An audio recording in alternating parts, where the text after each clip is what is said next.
Hello everyone. Thanks for making here out on time. Today we have gathered for having a sanitation 101 discussion, and to lead you into the discussion we have Krishna Rao and Sasanka Velidantla from the Wash Institute. Before I hand over the discussion to them, I would like to give you a brief introduction. Krishna is a trained development expert with more than 20 years of experience in provision of infrastructure service for underserved communities in Asia, Africa, and Latin America. Since the last 10 years, Krishna has been working on planning sanitation systems in developing countries. He has worked with national and state governments in South Asia and African countries to improve liquid waste management and setting up of fecal sludge treatment plants. He has also been involved in developing national policies and guidelines on sanitation and reuse. Currently, he is an advisor to the Wash Institute and, along with that, a consultant to the World Bank for implementing citywide inclusive sanitation.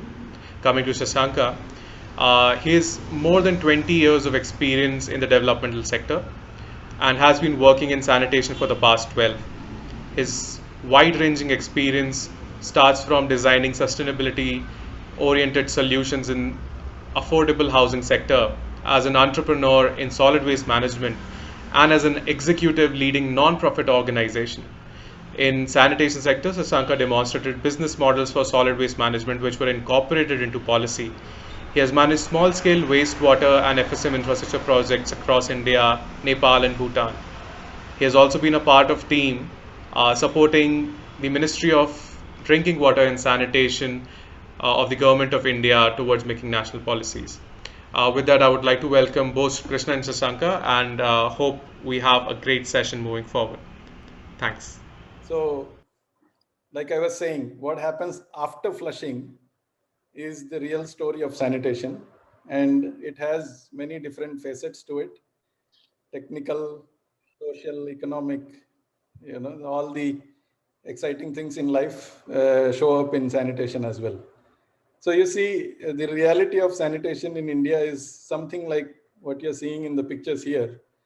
It's a congested urban development.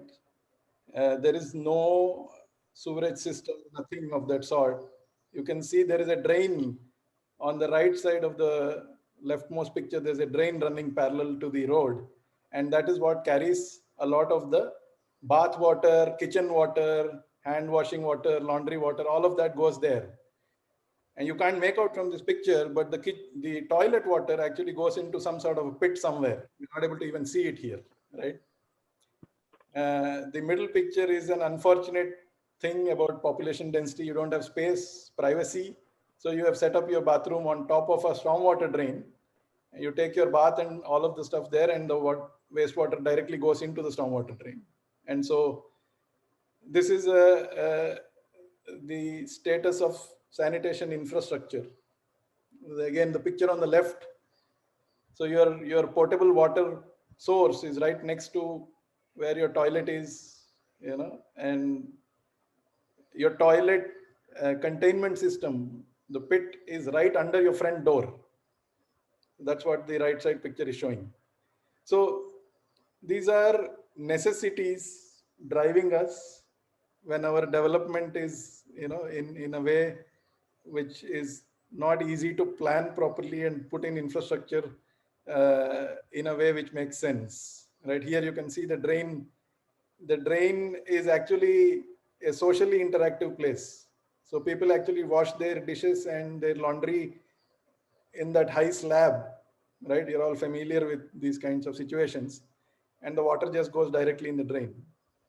What you still don't see are the toilets, right? So these are the kind of systems that we have. Sometimes there are no drains, so water just runs away where it can.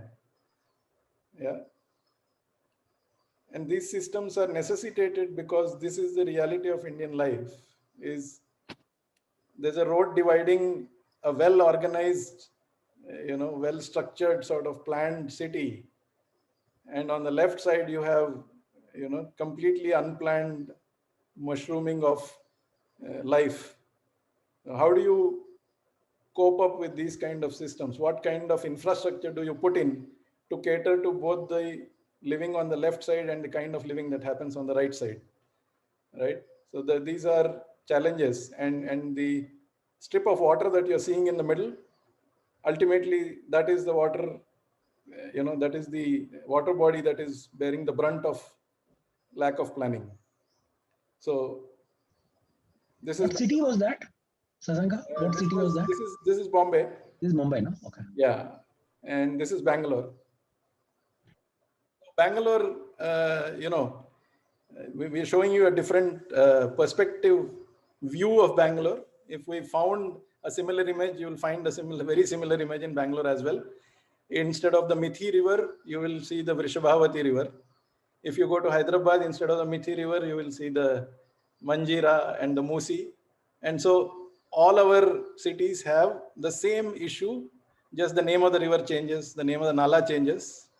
In Delhi, it is the Palam drain, Najafgarh drain, Yamuna, all those things. So the story is the same. And what ends up happening is, why this ends up happening is, you suddenly have in our cities vertical growth spurting out, right? Horizontal sprawl taking place faster than the government can respond and provide infrastructure. And that's why these things are happening. So, Bangalore, the core area has sewerage. Even Mumbai, the core area has sewerage. Mumbai takes all those pipes and puts the wastewater deep into the sea. That is the wastewater treatment system of Mumbai. 4 kilometers into the sea, they just pump it out. Bangalore has 14 different valleys. So each valley has its own treatment plant, and they're coping as best as they can. The interesting thing to note is, Bangalore's water comes 200 kilometers away from Mysore, from the Kaveri River. So they pump water from 200 kilometers away, elevated by 900 meters, from sea level 900 meters high, and then we flush it down. And then they go into all the local lakes, rivers. The wastewater goes into all the local lakes, rivers, and ponds, right? So when these sort of things are happening, what kind of sanitation systems exist on the ground, right? One type of sanitation system, I'm calling it, for you to remember, for us all to just keep track of it, the long pipe infrastructure. So sanitation using long pipe. This is what is called the sewerage system, what we are used to flush and forget without too much thought about it. It goes down a pipe. We don't know where the end of the pipe is. Hopefully it leads to a treatment plant, and hopefully the treatment plant is working. So the one treatment plant in the picture you see is in Yelahanka. That is the Yelahanka treatment plant, one of the reasonably working ones. Yeah, so this is typically what you would expect to find, because you live in a society, or you live in a certain socio-economic segment which is used to this, right? Otherwise, what you would find when you go back home, or in the society that you live, a gated community or some sort of a development, residential development, what we call short pipe infrastructure. So it's a smaller, in a gated community, maybe 300 homes, 500 homes, vertical buildings, all with pipes coming down.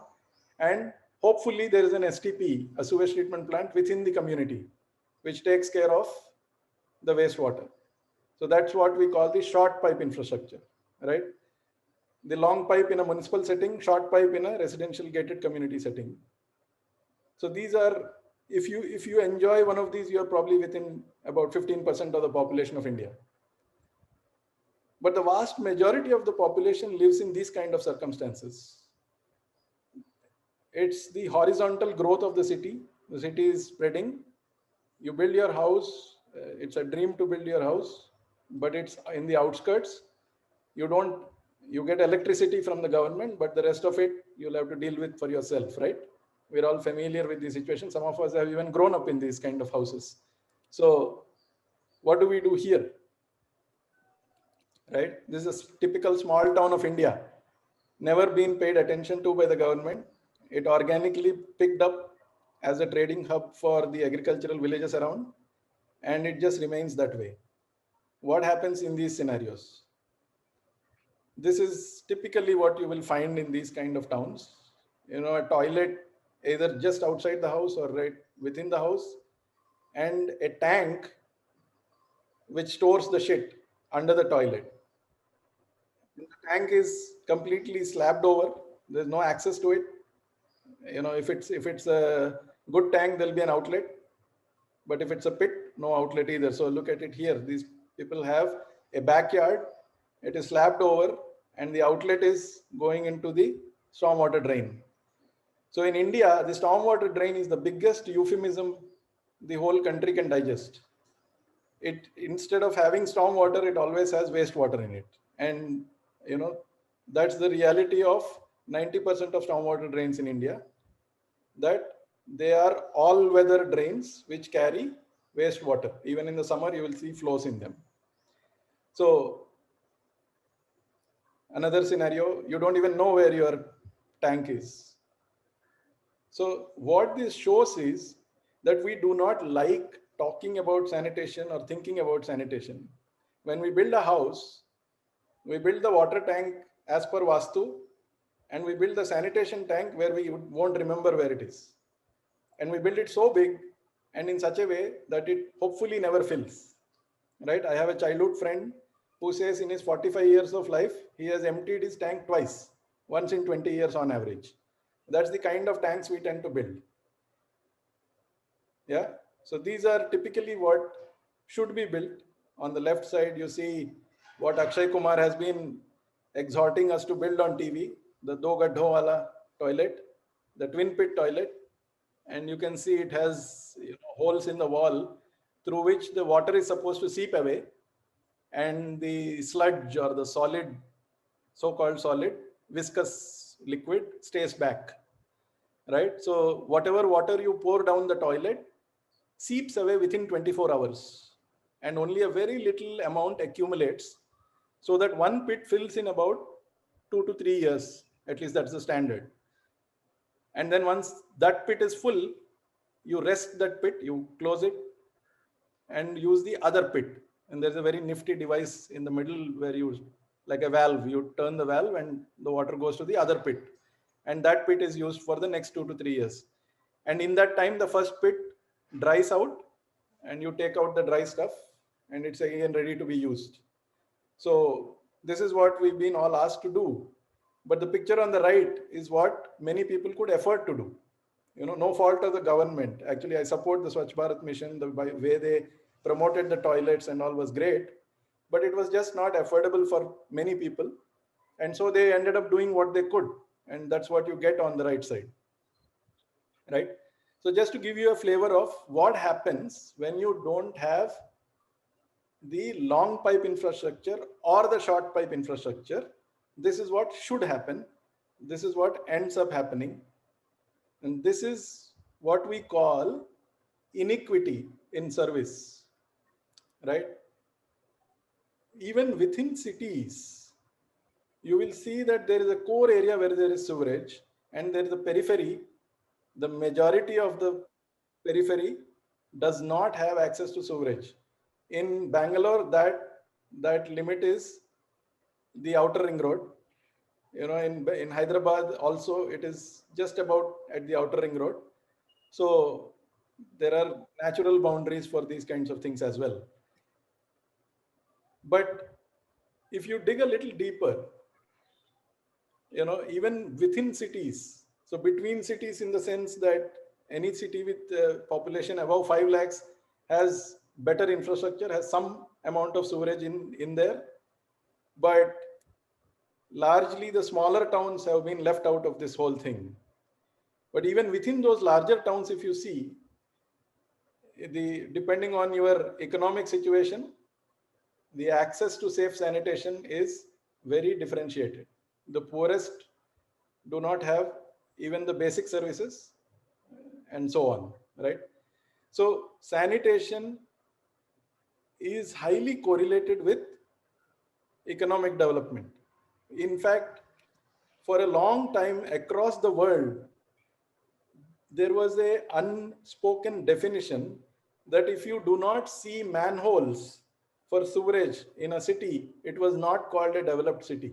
The only way it was called a developed city was if you see manholes and you have sewerage in the city, right? And even today, many of us believe that sewerage is development. It's a symbol of development, right?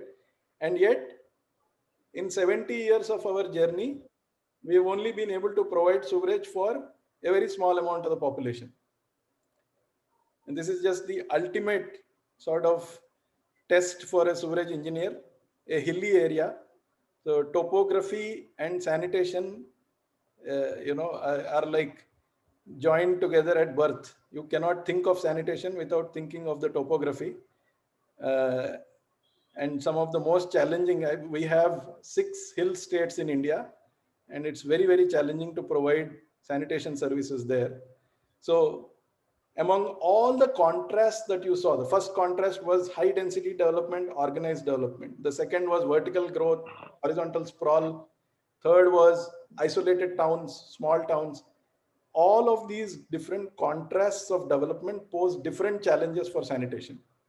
And when you zoomed in, you saw that there were 3 types of existing sanitation infrastructure: the long pipe infrastructure, the short pipe infrastructure, and the third one, which is the no pipe infrastructure, if you want to call it that, where there are pits next to the toilet, right?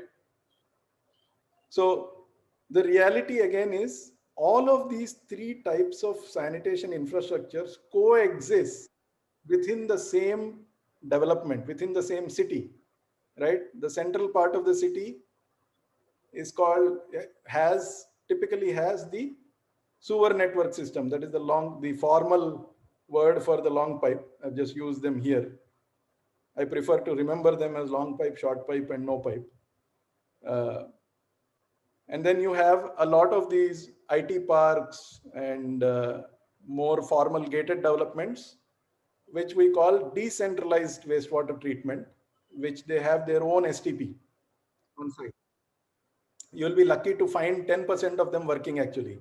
A lot of them usually don't switch it off and let it out into the nearest nala. And that's where, if you are familiar with Bangalore, the BBMP has been fighting a battle, the BDA has been fighting a battle, trying to keep the lakes clean.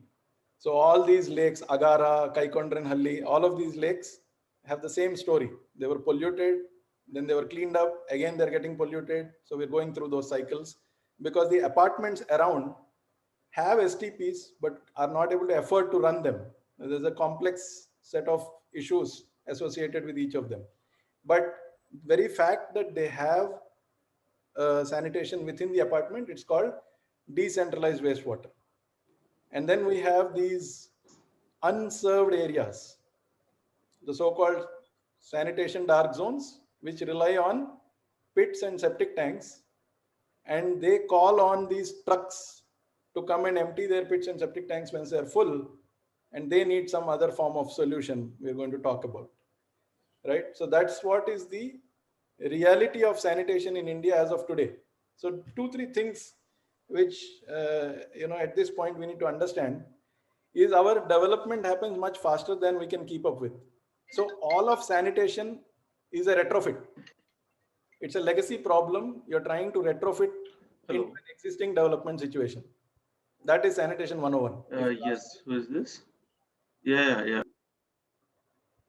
If we Can you mute grasp yourself? that, half the understanding of sanitation flows from that it's a legacy problem and we're trying to retrofit. But unfortunately, if you ask any engineer in the sanitation sector, what would they like to do with the wastewater? All of them, they have one answer, and they want a proper sewerage network, right? That's the only solution that occurs to sanitation engineers. And this is not an India specific situation. It's true across the world. So if we step back from there, well, so Krishna, we want to pause here and ask a question.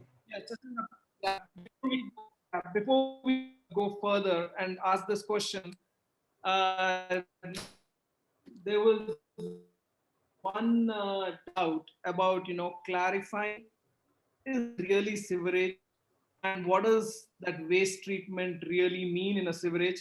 The typical thinking about sewerage is that somewhere the waste goes and it magically disappears and nobody really has to worry. So what about that? And then let's pose this question. Let's just explain what wastewater really means. Okay. So let me use this picture right here.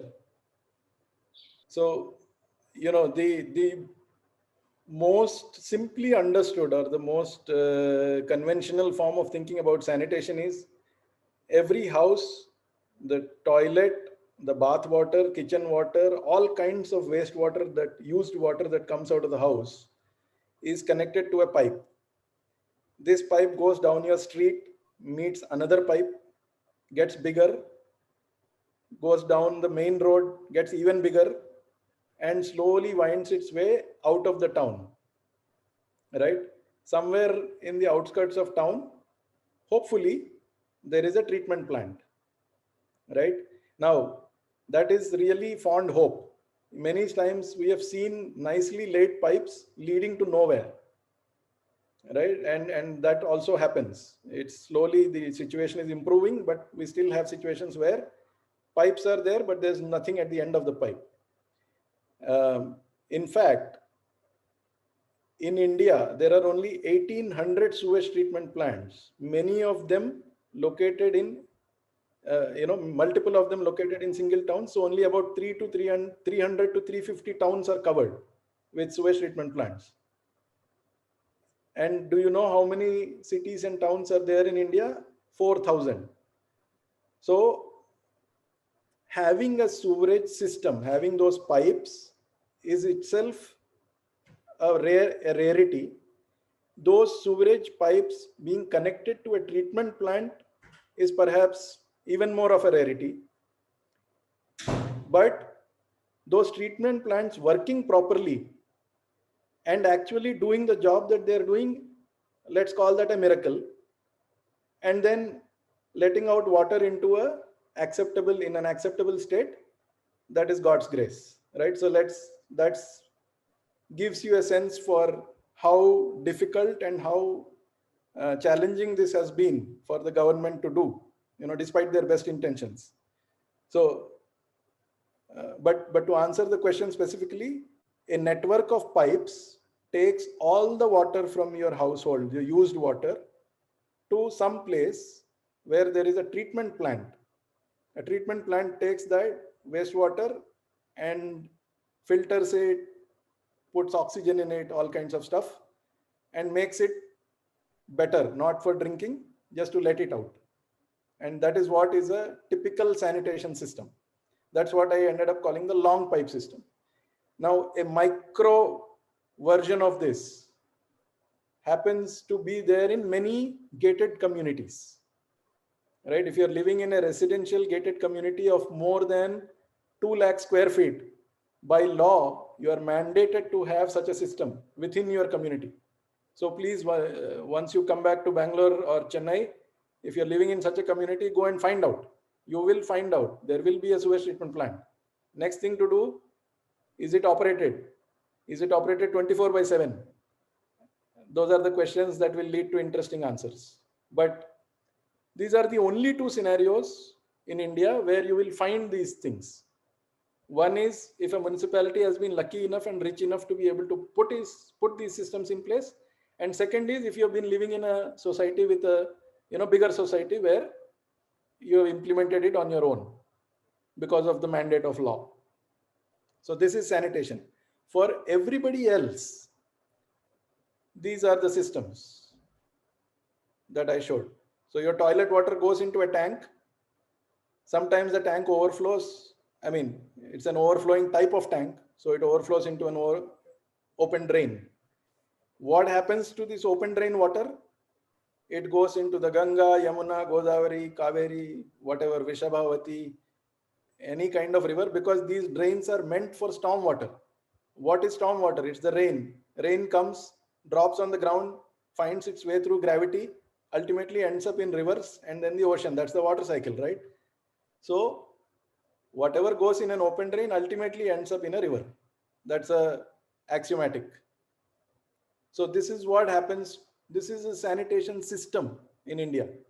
Did that answer the question to some extent? Yes, I hope so. It would have answered. Yes. We'll come back to this question if it hasn't clarified in the end. I think let's go to the question on the polling bit. now. Hina or Vibor, if you can put up the poll.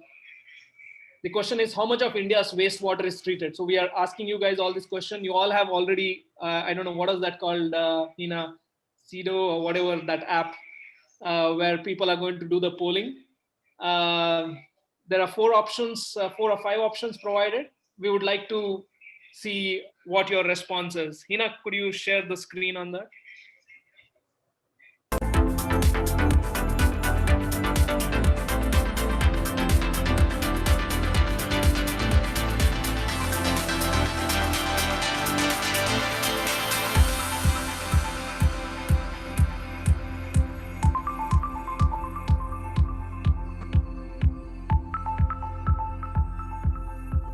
Okay. All of you.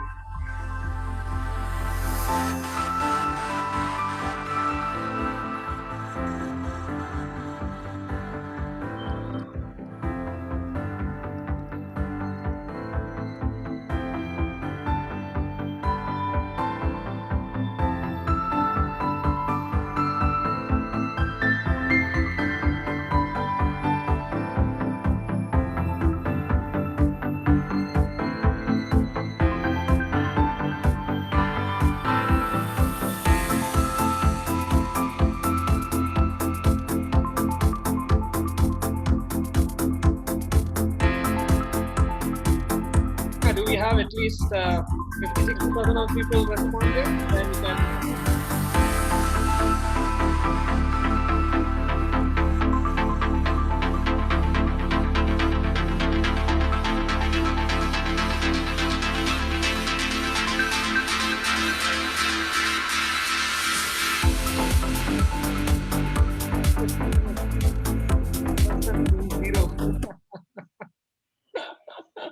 Okay, thanks for being sportive about the question and participating.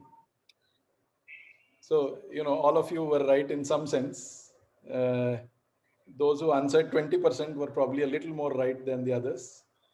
But yeah, I think around 20% of India's overall wastewater gets treated. If you restrict yourself to the urban areas, about 40% of urban wastewater actually reaches somewhere. So if you are the positive thinking type, then hopefully 40% gets some form of treatment. And those who said 0% are also maybe right in some ways, but that's a bit too much on the realistic side of the scale. So yes, the answer is 20%. So with that, I want to take you through the big You'll have to picture. share your screen. Oh, I see. Shashanka. Okay, let me do that quickly.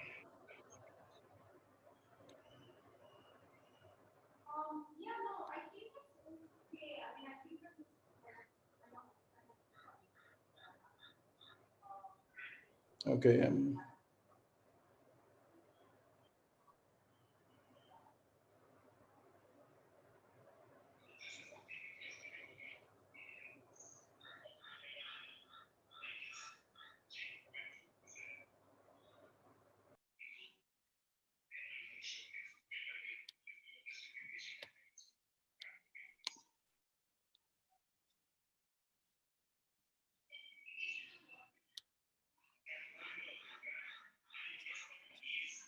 Oh, did we lose him?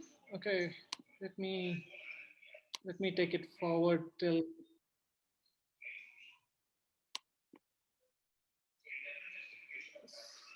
There.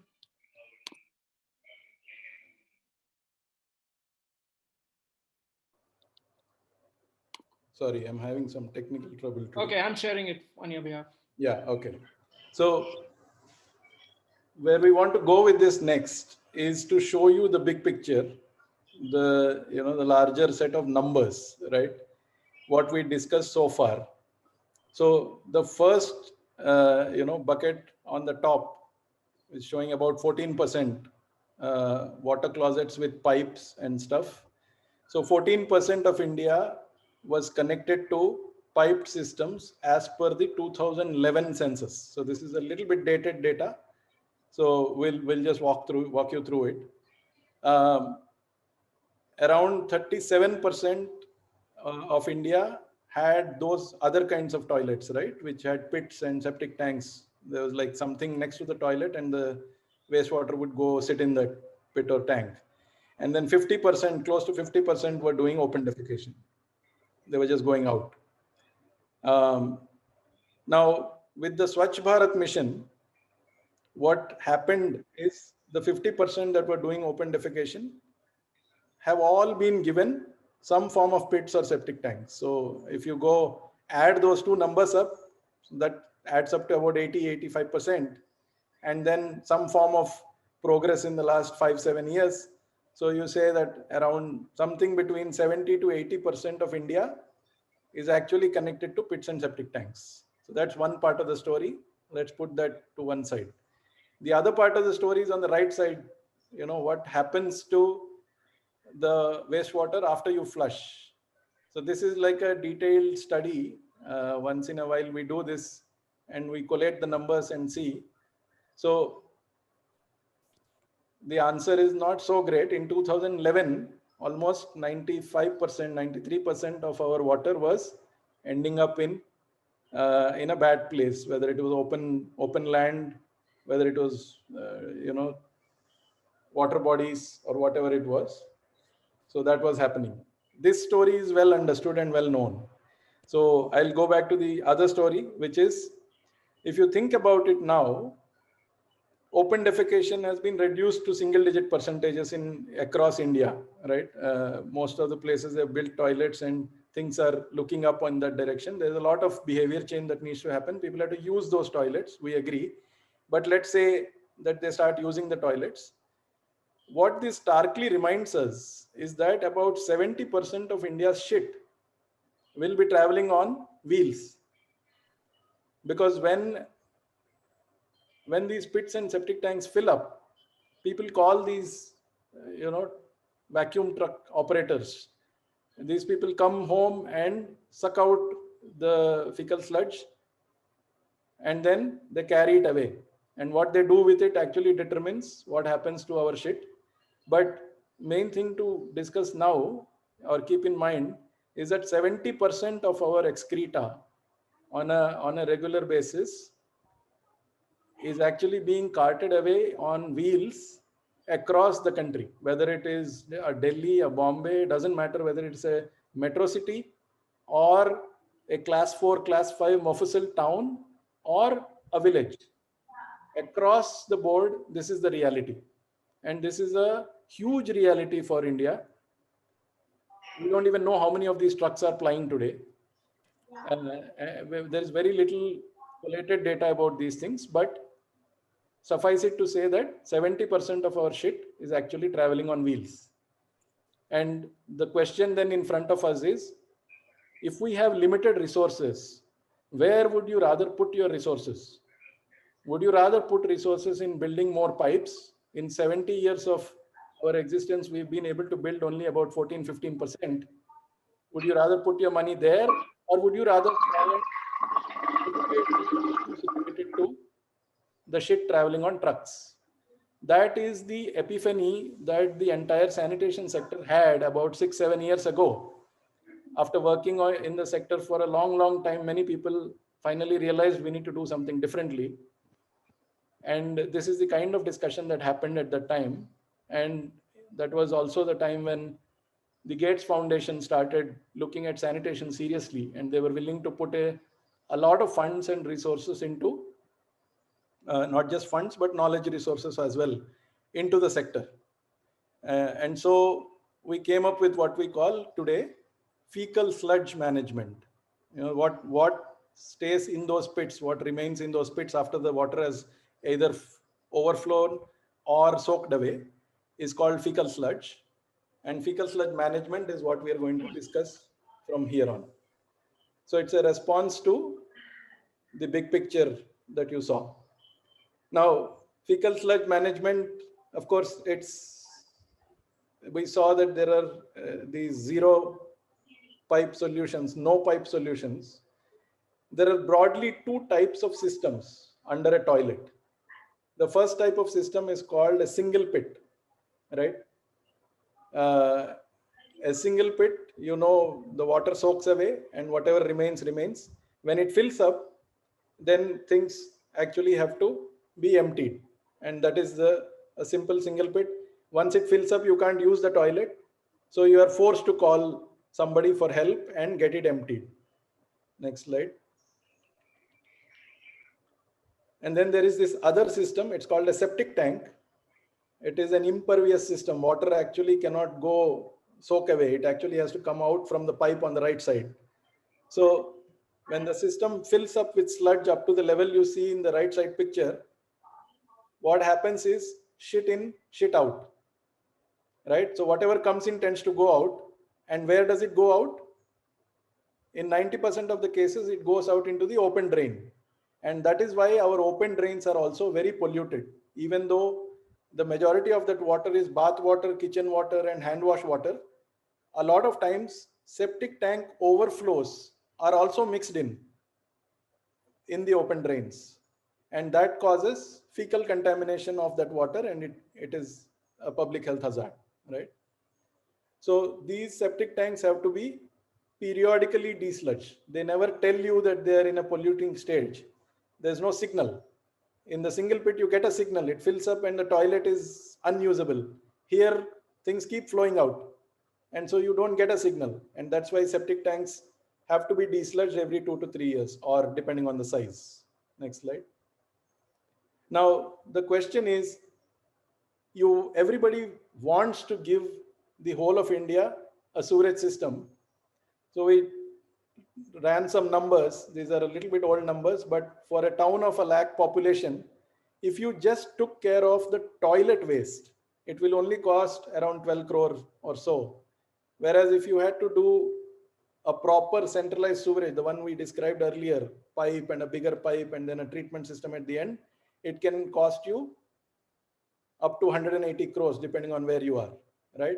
You extrapolate those numbers to 140 million unsewered urban Indians, those are the numbers, right? The numbers don't really matter so much. They might be here and there, but see the proportion. The question in front of us was, do we provide service, sanitation service to a few completely? So proper sanitation solution to a few, or we provide basic sanitation for everybody? That was the question in front of us. And in the past 5-7 years, this is what we've been working on, is to provide FSM to as many people as we can, thus at least taking care of the toilet waste, right? Which is the more dangerous waste, which has more pathogens, which has more of the human excreta, more risk to health. So we have been focusing on that and taking care of that. Next one. Yeah.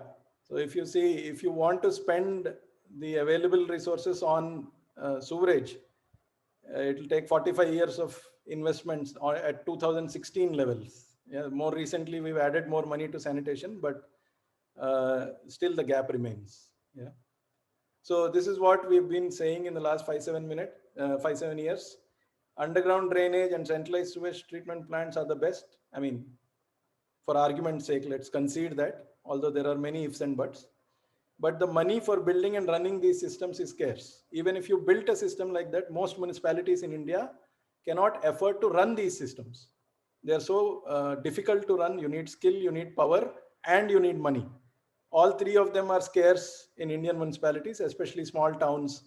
Even in metros, these are neglected areas. So that's how we come to what we call fecal sludge management. Now, fecal sludge management addresses only the toilet waste. Let's first remember that it doesn't address the entire sanitation problem. It addresses only the solid toilet problem, but it does that at a much lower cost and hence is more amenable to scale up across India. So what is fecal sludge management? If a picture was worth 1,000 words, this would be the picture, right? In one picture, you're able to see the problem of fecal sludge management. Suppose you owned a toilet of that sort, which fills up. Assume it filled up. You called somebody, they came with this truck, they emptied out the pit. You paid them whatever money, 1,000, 2,000, 5,000, it depends. Somewhere between 700 and 5,000 rupees you would have paid them. And then you forgot about it. It's the same as flush and forget, in this case, empty and forget. These people who are providing us great service from a sanitation perspective, unfortunately, they don't know where to go and where to throw the waste. And so they end up doing what you see in the picture. And that, in a nutshell, is the problem of fecal sludge management, the core problem of fecal sludge management. Yeah. So just to look at it holistically, we have toilets. Yeah, now we have 100 million toilets newly built. So for about 3 to 5 years, we shouldn't have too many problems. There are containment systems. Again, the graph on that is 50% because many of these containment systems are not well built. We saw some of those pictures earlier. Emptying and transport of the waste using mechanized devices, using vacuum suction trucks. Surprisingly, India has a thriving market of these things. Unfortunately, this market is not recognized and it is an informal market. The business is not recognized. It's an informal market. There is no registration, licensing, or any form of legal protection for the people who are providing this service. They're harassed. They're not given a place to do their job properly, and so on. So that graph is also, partial. But the biggest lacuna, like I said earlier, gap is lack of treatment facility. Where do I go and throw the waste once I've collected it? Now on the reuse side, so after all of this, ideally we would like, everything to go back to agriculture, soil, both the water and the solids and whatever is there in the shit to go back there. Again, surprisingly, that happens more than what you would expect, because in the summers, a lot of farmers who don't have good rainfall or who don't have access to irrigation, they call on these trucks to say, I'll give you 100 rupees, why don't you dump your waste on my farm, right? And that's how reuse happens inadvertently, in an unplanned manner, and in a very unhygienic and dangerous manner. The farmers are at a high risk and the workers on the farm are at a high risk for many forms of diseases. In fact, in a lot of these places, for example, the Mithi and the Vrishabhavati, which are carrying sewage in open channels, many farmers actually put pumps into that, pump the sewage from those rivers and use it in the fields next to those rivers. And you can see they have a lot of skin diseases. Yes, it is unprocessed shit is a huge health risk and many farmers suffer from it. We don't suffer as much because we cook our food and so we escape. But at the local level, it is a huge health hazard. So this is what we call the value chain of sanitation, FSM value chain, all the way from the toilet to how to reuse it. And it helps to think in that manner. Now, in many states, with the help from the Gates Foundation, many of our sector partners, around 30 partners, we formed what is called the National Fecal Sludge and Septage Management Alliance.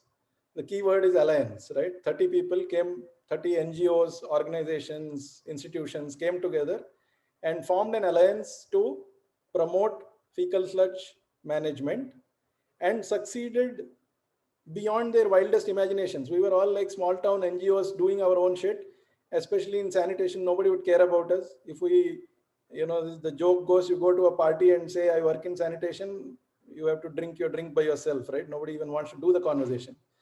But, thanks to the Gates Foundation and 10, 12 years ago, the renewed focus from government on sanitation, things started looking up. There was more awareness. And hence, when we went to these states, we went to about 6 or 7 states and told them about fecal sludge sanitation, they actually embraced it. You can see in the last row, with really minuscule amounts of money, for a state actually 200, 250 crores is actually peanuts, right? With really small amounts of investment, they were able to create fecal sludge treatment plants across the cities in their states. So these are actual and planned together. So for example, in Tamil Nadu, it is actual. All those treatment plants are built. In Maharashtra, it's actual. All those treatment plants, 70 of them are built, another 311 are in the pipeline. Yes, it's a mix of both. And so with very small investments, we are able to provide our cities with basic excreta management, right? And hence scaling this up across the country, will not be so difficult is what we thought. And this is what we've been doing in the last 5 to 7 years. This is a paradigm change in sanitation in the sense that, like I said earlier, the greatest good of the greatest numbers is achieved through FSM, and that is why we're prioritizing this. And so next slide, please. So yeah, and in doing that, of course, there were challenges. So like I said earlier, these pits are not easy to reach. So to provide the service, it is not a very professionalized, systematic, a process-oriented service. Each service point is a project in itself. First of all, you have to dig for the pit. I don't even know where the pit is. And so some of these challenges we are slowly overcoming. So it's not done. We're not like tick the box and it's over. It's still a work in process, but a lot of progress has been made. The other, I was referring to several social issues in sanitation. We don't have the time to go into each one of them, but look at the picture on the right. Those two gentlemen are working on providing a very important service to society, but they are neither having gloves nor masks nor any form of protective equipment beyond the clothes they are wearing. And those clothes are actually not suited for this kind of work if you don't have PPE. So many issues remain. Most important being the safety, dignity, and comfort of sanitation workers. An important point, safety, dignity, and comfort of sanitation workers is a real work in process. I don't know if you have been following the news during COVID times. Many cities have come out and actually appreciated their sanitation workers for the efforts that they're putting in. And slowly we are realizing what an important job these people do, but we have a long way to go. And that traversing that way of providing them a dignified way of doing their work, that's the journey that we need to take. Next slide, please. So these are the other challenges, very limited access. Sometimes the toilet is in the back and you have very congested streets. Can I bring my truck in there? I'm not sure. Even if I bring the truck in there, the toilet is so far in the back, I need a 50-foot hose to get in the back. Then suction is not there. And so actually I have a very interesting video on this. If time permits, we can show, but I'm not sure. So yes. So these are the challenges we are still working on, and there are good ideas, that are coming up and which are being implemented, but progress is being made. Yeah. Next slide, please, Krishna. And this is one form of progress. So this is a treatment plant for fecal sludge in the town of Leh, Ladakh. If you know the place, this place sees, minus 35 degrees centigrade in the winters. And it's a tourist place. So in the summers, you get like 2 lakh people floating through the town. So you get a lot of pressure on the sanitation systems. So all the hoteliers were struggling with their systems. They used to empty it every 6 months during the tourist season. Their pits and tanks would get emptied every 6 months, but the government didn't have a place to throw the fecal sludge. And so we went and, proposed to them, why don't you do this? So today we can easily claim that this is the prettiest fecal sludge treatment plant in the country, simply because the backdrop is jaw-dropping, but it works as well. So for Leh, we've been able to provide this system. This system was built entirely with private money.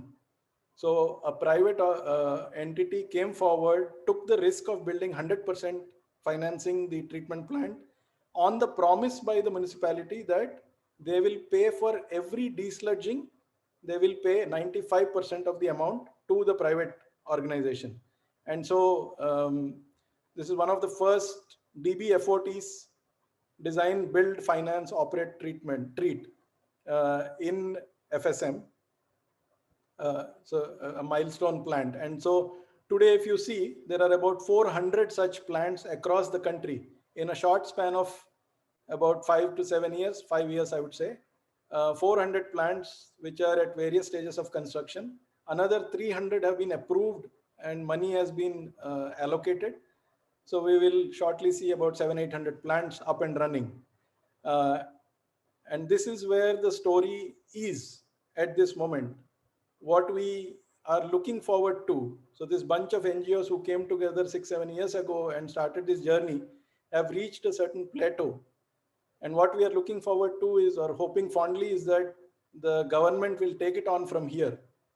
The central government and all the states will take it on from here and scale them up, scale this solution up, and provide basic sanitation across the country. Right? Next slide, please. Why did these states jump onto this solution so easily once we proposed this?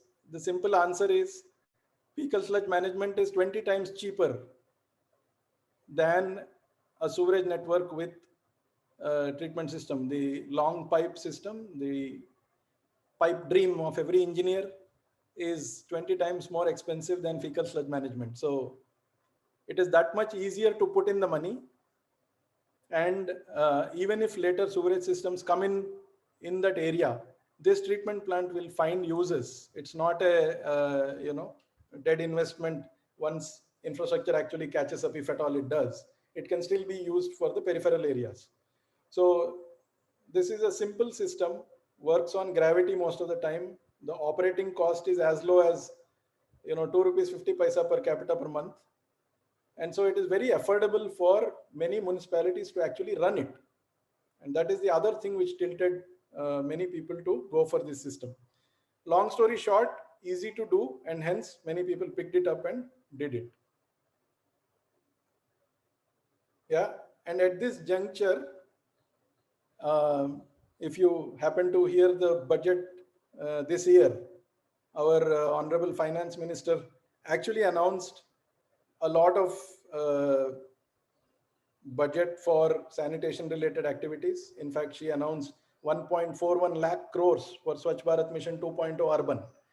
And she actually mentioned fecal sludge management as one of the solutions that was supposed to be, she highlighted it as one of the solutions in sanitation. The other thing she said, which was very interesting, was in COVID times, she said that she appreciates the need for investment in health infrastructure. And she pointed to the fact that she has put in 1.4 lakh crores in sanitation as a way of improving health systems.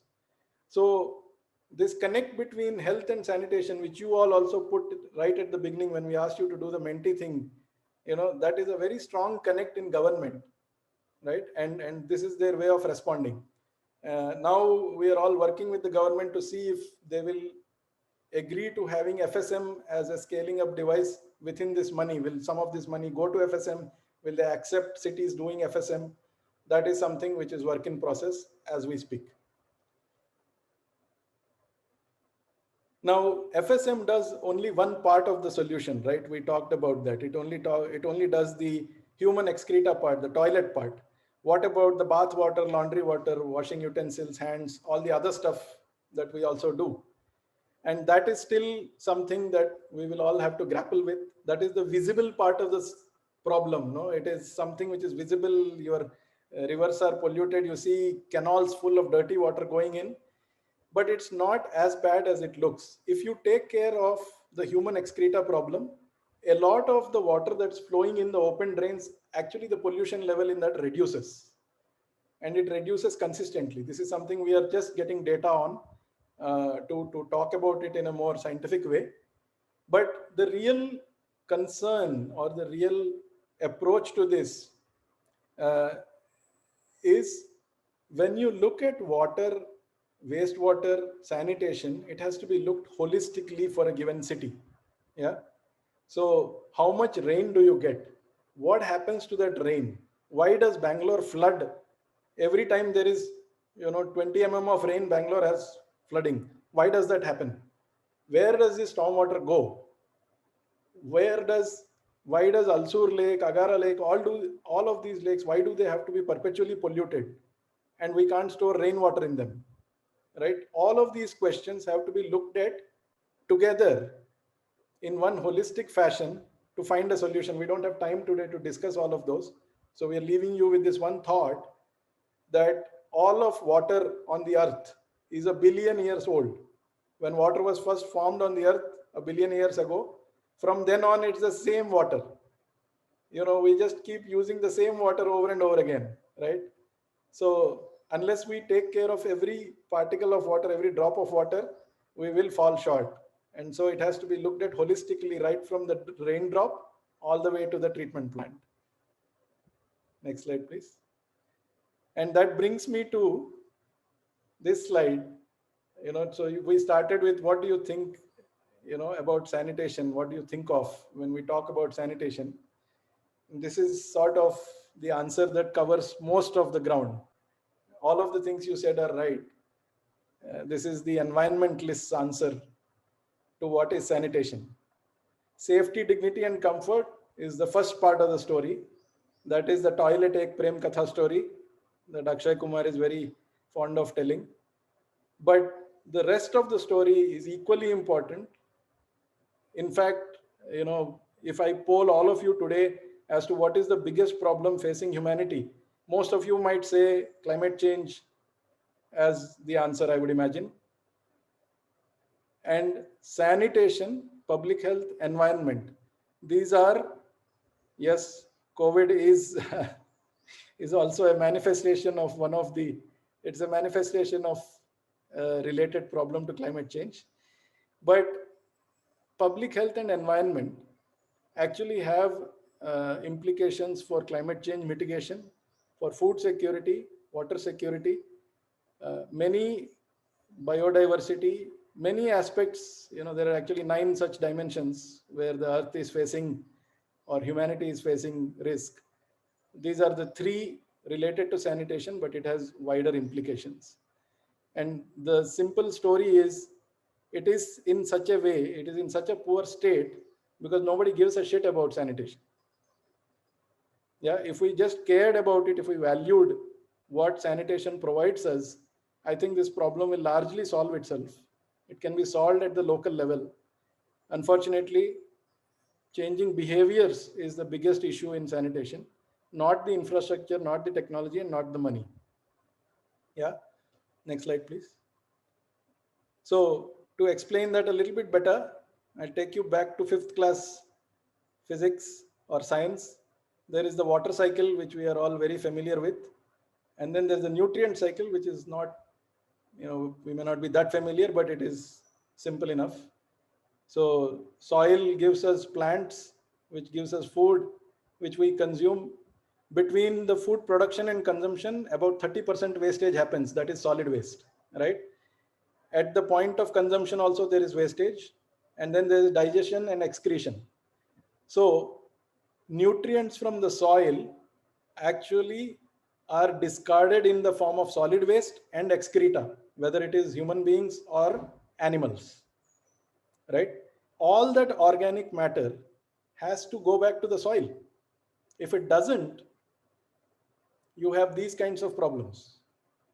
What we see today is, we are letting our sewage, which is the nutrients from the soil, into the water, our water bodies.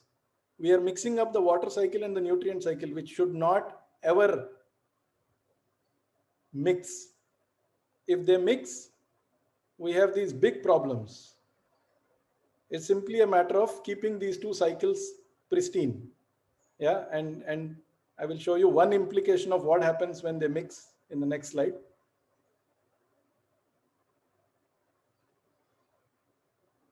So this picture on the left, just focus on the picture on the left. It shows the government's data. This is from soil cards data from the government in every district. The organic content of the soil, just the organic content. This is not about nitrogen, phosphorus. There are other graphs for that. Organic content is a reflection of soil fertility. It is a reflection of the soil's ability to hold water when it rains. and we are quickly going towards desertification in a large part of the country. And this is simply because the organic matter that we take out of the soil doesn't come back to soil. It, on the other hand, goes to water, which, when you see the right side picture, is actually showing us the dismal nature of our water situation. We are not able to use our surface water because our surface water is one of the most polluted in the world, and hence we rely on groundwater, and groundwater levels are depleting so fast that we are not able to dig deep enough. Yeah, so it's all a related problem. Sanitation actually addresses your long-term food security and long-term water security. Proper sanitation with proper reuse of the resources of sanitation will actually enhance our long-term economic prosperity as well. So with that, I will stop.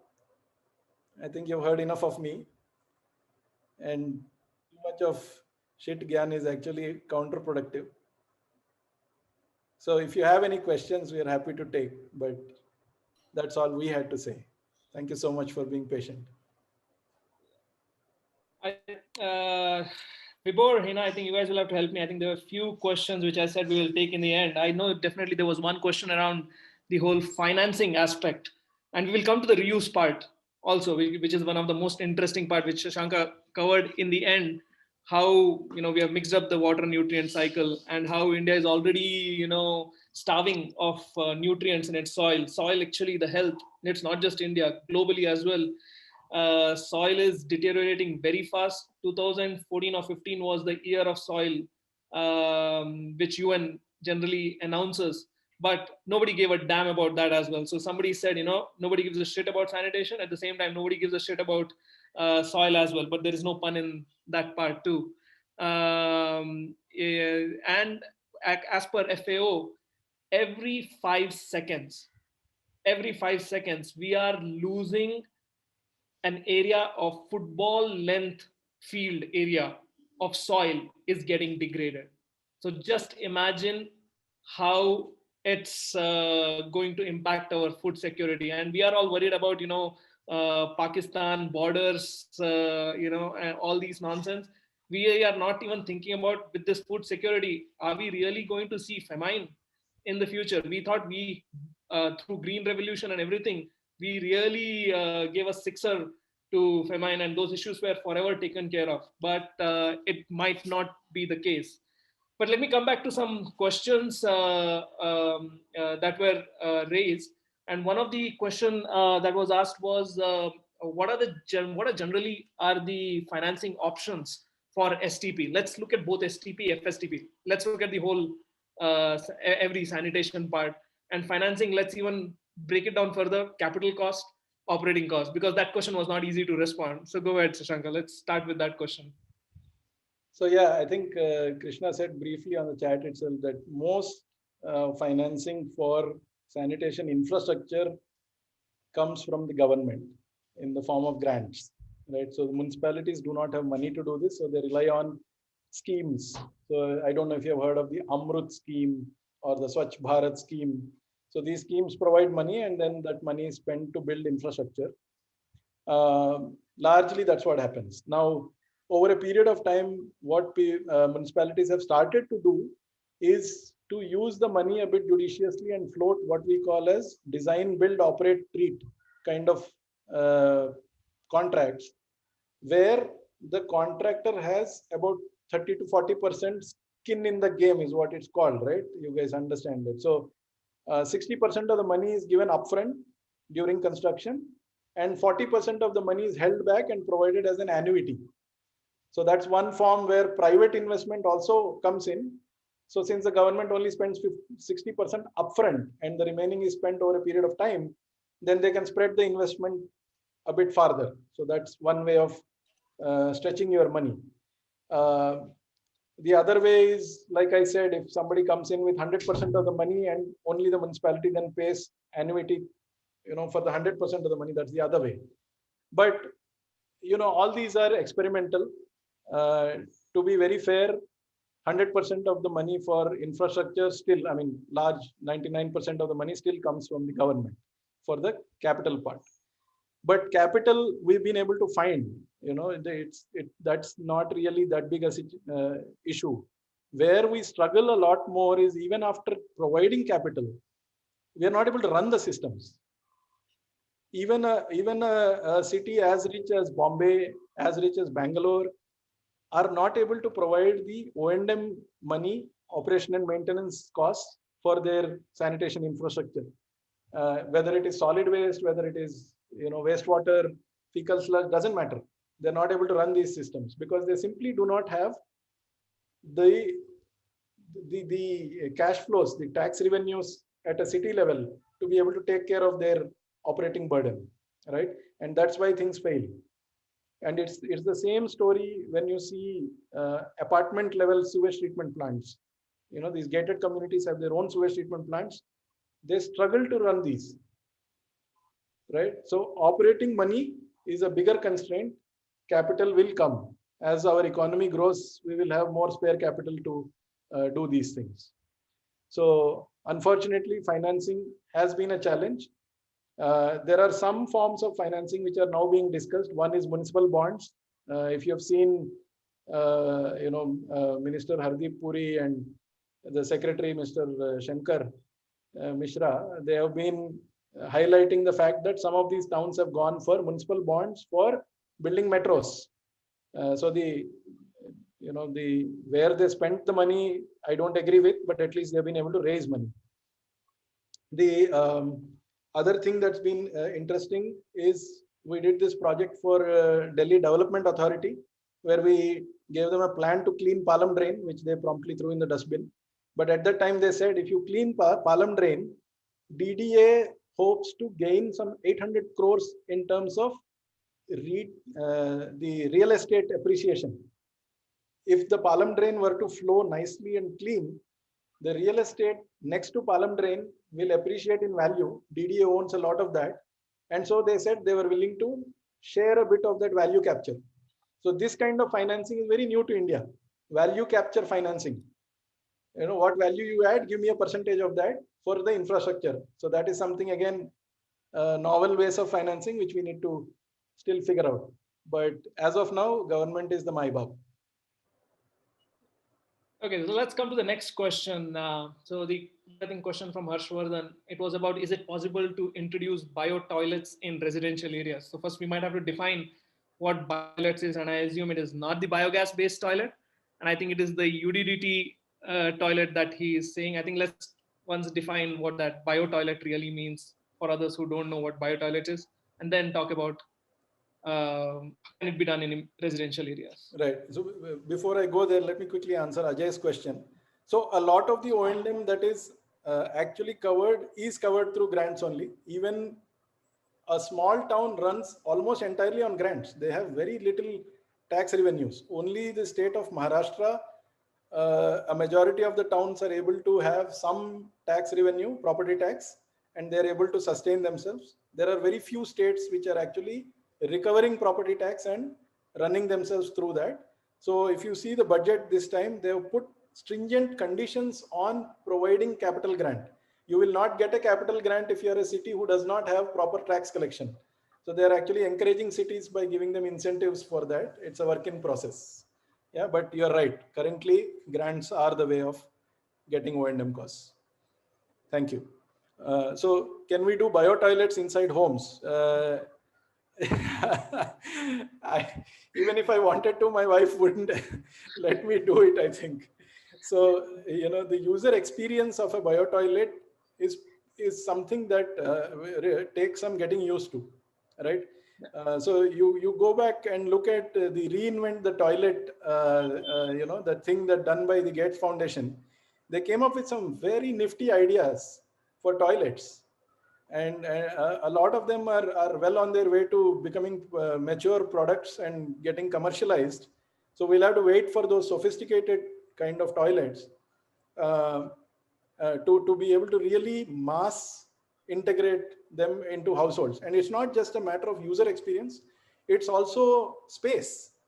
If you are in a vertical building, apartment, flat style, where is the space below your apartment to integrate the toilet thing? So your toilets will be half and half. You'll have to climb 4 steps and do your business, because under those 4 steps will be the thing that will be treating the poop. So there are actually challenges still. I think it's not yet ready for mass integration. And the cultural challenge, the wiper versus washers. Yes, that is, India is a country of washers. So in sanitation, there are only 2 types of people, washers and wipers. I'll let you guys figure that out. But we are washers, and so washers have more complex issues to deal with, because when you mix water with nitrogen, there are, then it becomes difficult to separate the two again. So chemistry is a problem. Okay, let's come to the reuse bit a bit. So I think to Virag's one of the question you said, the unprocessed shit, the health risk. So yeah, let's clarify that. Question. Yes, let's clarify that. If you cook your food, there is no risk. Let's be very honest about this. The risks of sanitation, contamination due to sanitation, food contamination due to sanitation, are in many ways easily mitigated. It's not that these risks are low risks. These risks are real, but handling them is not so difficult, right? You just be careful with your food. Do not eat salads directly from a conventional farm. Those are recipes for diarrheal action. So that's the only thing that we can say. Many times, so the real risk is to the farmer and the worker on the farm. Those are very real risks. We have seen skin diseases. We have seen, there is no end to that kind of suffering. We even see that their life expectancy is lower than average. Yeah. So actually, many sanitation workers have a lower than average life expectancy. So those are the risks. For the consumer, just cook your food properly. So what are some of the key barriers you have seen for states adopting FSM? For the states adopting FSM, I think if the state decides to adopt FSM, there's no barrier. That the barrier is the state's mental, attitude. But the barriers are really about. That's what I meant. I'm quite surprised there's only 4 or 5 states. Given it's such a politically hot thing, if you do something good there, you can actually get a lot of votes.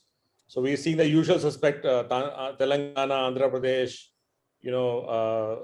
Maharashtra. But I'm from Uttarakhand, and we've had for the last 12 years, Dehradun has been dug up, having building a sewage network. Now that is built, there's no treatment plant. So I'm just asking, why is the adoption not higher? Yeah, it's, the thing is, there are so many issues, right? Institutionally, sanitation is a state subject. So every state has to make a policy. And every state, expects that somebody will come and demonstrate for them from scratch. They do not want to Uttarakhand will not look at Tamil Nadu and say, oh, they did it, so I will do it. That's not possible. So those kinds of issues are there. Then number 2, of course, Uttarakhand is actually well on its way to doing fecal sludge management. So just hold on, they're getting there. NIUA is helping them. But, there are other issues. For example, politically, if the ADB comes to you and says, I'm going to give you $500 million to do sewerage, you would rather do that. So Rajasthan, we spent a year and a half there telling them about fecal sludge management, blah, blah, blah. And then they got a bunch of money, so they went and did sewerage. It's a function of very complicated sort of factors. But the biggest factor, just to pinpoint, is the attitude among the engineering community in the state. They have grown up reading about sewerage. They have grown up dreaming of sewerage projects. For them, that is the answer. If you now come and say, look, there is a different way of doing things, they're like, who are you? You are a small NGO, you've been given some money by the donor, you don't know what you're talking about. Let me do my thing. So that is. And from a grant making perspective, do you think central government and state governments have done enough to incentivize adoption of FSM as a way of solving sanitation problem, or there's more that can be done? Look, the central government has at least talk the talk. That's the best they can do. So the Amrut scheme had FSM explicitly mentioned. Even now SBM 2.0 mentions FSM. But even the central government has engineers who have grown up with the same kind of, this thing. So we can't blame them really. It's too early. In a sector which sees innovation once in 30 years, if you try to do something in 7 years, you are bound to, get these kind of things. So we have to be patient as well, right? And that's a struggle for us. So, mindset change. So we'll come to Hirain's question. Okay, how are other developing countries dealing with this problem? No, actually, I don't know if you noticed, towards the end of 2019, India hosted 58 African countries, and all of them came here to look at how Swachh Bharat mission was conducted. Yeah, if they only knew the reality, but that's a different issue. They came here, they were properly entertained, and they went to Ahmedabad, saw the Gandhi ashram and all. They were told about how we did Swachh Bharat mission. So India actually is providing a lot of these countries with a template for how to go about doing this. Krishna will tell you, he has experience with Ethiopia, Nigeria, all these. Even Tanzania was looking at our model to see how to build toilets rapidly and how to do fecal sludge management in the wake of building toilets. So that is one sort of answer to that question. But it is instructive to look at Malaysia, Indonesia, Philippines, how they have gone about it. I think they rode the curve of economic development to be able to pump in the investment required for sanitation. Yeah, so on the capital side, they grew along with their economies. But look at the technology, look at the O&M aspects of it, they are struggling as badly as we are. There's no rocket science here. You need committed people to clean shit. And society has to recognize these people, appreciate them. The job has to be valued, then people will take the job seriously. Otherwise, we will keep having the same issue. So our cultural issues, they are not unique. Indonesia, Malaysia, all these people have similar issues. We have to just go through the curve. Some learnings are there, which we have learned, but there's more on the technical side rather than the problem. Are they taking the seaward network route or FSM route, or is again a mixed thing like us? So they definitely it's a mix. Malaysia has 80%, 85% sewerage coverage, I think. But the rest of it, they are doing fecal sludge management. In fact, they are very clear that even if they have 100% sewer coverage, they will still have fecal sludge management because they have a mixed model. It's a technically mixed model. If you look at a place like Brazil, they have gone with a lot of condominial sewers. Again, simplified sewer system, but they still need fecal sludge management because the first part of the sewerage is a tank where the wastewater sits for some time, and then there is fecal sludge there. So whoever has gone down this route has adopted mixed systems so far.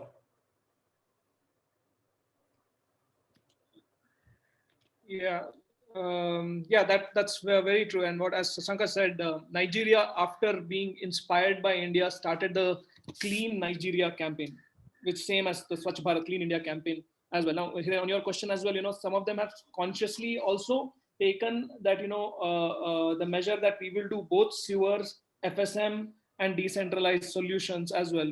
One of the best examples also is of in Manila. Manila, the two parts of the cities have been allocated to two different private companies to manage both water and sanitation. And they have, Manila has about, I think, 30 or 40% of Manila is only sewered. And all is like sanitation system. But they have also taken the measure that, while there is sewer, we will provide them proper services on fecal sludge management, the parastatal agency, the private sector, which is providing sanitation service. And what they have also done is, because as Shashanka mentioned, FSM on one side, it addresses the shit from our toilets, the containment systems. But there is a whole lot, again, story on the gray water, which is our bathing, cooking, washing. This water, what happens to it? There they have even taken measures of doing, along the drain as this water flows. They're doing measures of interception and diversion. So the company has been made to do all sort of systems to take measures. And Malaysia is a classic example of which has implemented these measures now for last 15, 20 years, which has been going on doing it. But the best example of clearly doing this planning is by Durban in South Africa. What Durban has done is they have taken the entire city, done a beautiful spatial planning, created boundaries around the cities for each everywhere, and said this boundary which is under the red area will be solely served by sewer network because it has high density, there is better water provision, so there will be technically flow, everything issues will not be a challenge. And the rest of the area which is outside of that red boundary, they will be provided by FSM based services. We as a country in India also, we need to start going at some point in this direction if we need to start addressing sanitation solution in the right manner. Yeah. I will close with that. But if you guys still want to have questions, happy, because I think we have exceeded the time already by 5 minutes. There's one question. See, I have heard that the single large sewage treatment plant for a city is a very bad idea.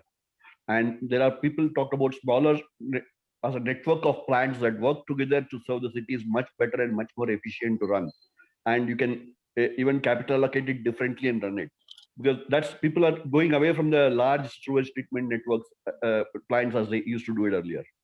Is there any city that has done it? I know it's done in Australia, but I'm not sure about other places. Yeah, I mean, that is the state of the art thinking as far as sanitation is concerned, that small solutions are better. You have better control over operations and maintenance. You have less failure. It is more climate adaptable in the sense when floods happen, your failure is localized, so you can get back up and running faster. So definitely that is the way to go. One good example is Vishakhapatnam. Vishakhapatnam, because of topography, there's a lot of hills and valleys and stuff. So they have now gone down to the level of, so I don't know if these numbers will make sense, but they are making sewage treatment plants of 2 million liters per day as well, as small as 2 to 5 million liters per day. Whereas typical plants in municipal areas were about 20 million liters per day, 50 million liters per day. Those were the typical plants that used to be built in the old days. Now they have decentralized and they're building small plants, 2 million, 5 million in the outskirts to cater to, because the topography makes it too expensive to pump wastewater from, one side of the valley to the other valley and get it to the other STP. So they had economic reasons, technical reasons for doing it, but whatever the reason might be, that is a good example happening. And even in other places like Trichy, for example, even though it's a flat thing, on either side of the river, they wanted to have separate STPs, and then somewhere crossing was not difficult, so they again split it and wanted to have another smaller STP. So that integration, that thought process has been integrated into planning. Thanks. Just share the slides thinking you were going to explain through this slide. It's okay. Yes.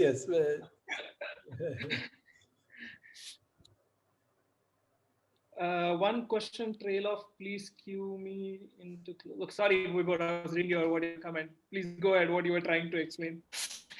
No, thanks a lot, Krishna and Sasanka. Thanks a lot for taking the time and helping all of us to move through the journey of sanitation. I just want everyone to know that there will be a follow-up session to this, and you can write to me or Hannah anytime. And we will be working closely with sanitation. So all of your perspectives will help us identify how, as we go on our journey of building an open digital infrastructure, how we can make sure that the ground realities of sanitation are taken into account. And all your thoughts, all your questions are always welcome. Once again, thanks a lot for Krishna and Sasanka for making this happen for us. Thanks, Vibhor. And Hiren for organizing it. Thanks a lot. Thank you so much, guys. Really appreciate it. Very useful. Thank you so much. Thank you. See you then. This was a great session. Krishna, Shashanka, thank you so much. Thanks, Ina. Thank you. Let's hope everyone gives a shit about sanitation. Yes. Thanks. Great session.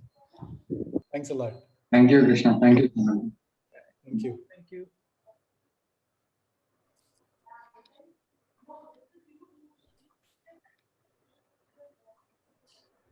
I'll be closing the session in next 5 seconds. Thanks a lot once again. All right. Thank you. Goodbye. Bye. Bye-bye. Thank you all. Thank you.